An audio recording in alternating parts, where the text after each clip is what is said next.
അവൻ എന്നെ എന്റെ പണിക്കാരന്റെ മുമ്പ് വെച്ച് തല്ലി. എന്നിട്ട് ഞാൻ ഈ വീട്ടിൽ സഹായിക്കണമെന്ന് ചോദിച്ചെത്തിയില്ലേ? അതാണ് ഏട്ടാ രക്തബന്ധം, ഒരു അനിയന്റെ കടമ. ആ കടമ എന്താ എന്റെ ഏട്ടനും ഏട്ടത്തിയമ്മയും മനസ്സിലാക്കാത്തത്? എന്റെ കൊക്കി ജീവനോടത്തോളം കാലം നിന്റെ ഒരു സഹായം ഒരിക്കലും വേണ്ട. നീ ഇങ്ങനെ സഹായിച്ച ഞങ്ങളിപ്പോ കടത്തിന്റെ അഭയം തൊടാനുള്ള അവസ്ഥ ഉണ്ടായത്. അതുകൊണ്ടേ ഇപ്പൊ ഇവിടെ ഇറങ്ങിപ്പോകുന്നതായിരിക്കും നിനക്കൊക്കെ നല്ലത്. അപ്പൊ വരാൻ പോകുന്ന ജപ്തിക്ക് ഐക്യദാർഢ്യം പ്രഖ്യാപിച്ച് സാധനങ്ങളൊക്കെ കെട്ടി പാക്ക് ചെയ്തിരിക്കല്ലേ അമ്മയും അച്ഛനും മകനും പരിചാരകരും കൂടി?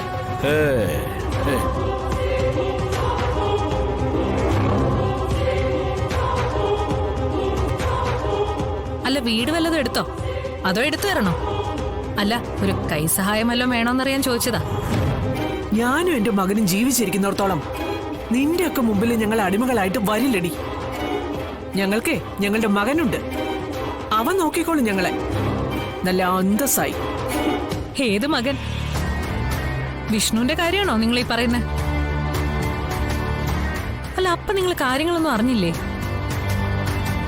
ഈ വീട് നഷ്ടപ്പെടും എന്ന് അറിവ് കിട്ടിയ നിമിഷം മുതൽ അവൻ അവിടെ പൊറുതി തുടങ്ങി, ശാരദാമ്മയുടെ വീട്ടിൽ.